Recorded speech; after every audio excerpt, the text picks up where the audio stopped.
Why do you think that most people fail? Is it a skill gap, a belief gap, or is it just distraction? I think it depends on how we define failure.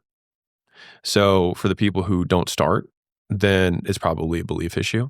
Like they failed by never starting. And that's the vast majority of the people. They fail before they start the race. Of the people who do start the race, um, I think just for people sub $1 million, almost all, you know what? It's not. I won't even say that. It's at all levels. Distraction is a huge one. They start 6 businesses in the hopes that one of them will take off because they fundamentally don't understand how business works. Like you have very constrained resources in terms of time, money, effort, human capital, people, and you have to allocate all of those things to one business to just have a hope that it's going to work. So I think focus is a massive one. So that's kind of equal opposite of distraction. And then in terms of beliefs, the belief is the early days. Distraction kind of is pervasive. Sometimes it's just business model things, which I would just translate up to skill deficiencies.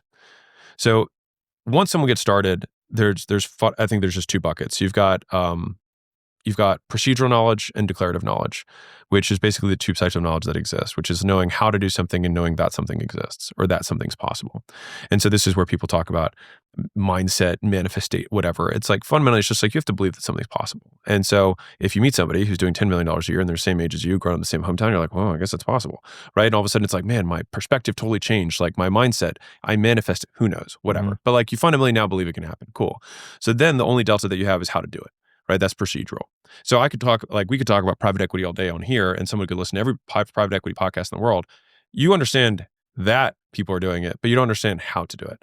And you can understand all the steps, but until you go through it, you won't know how it works.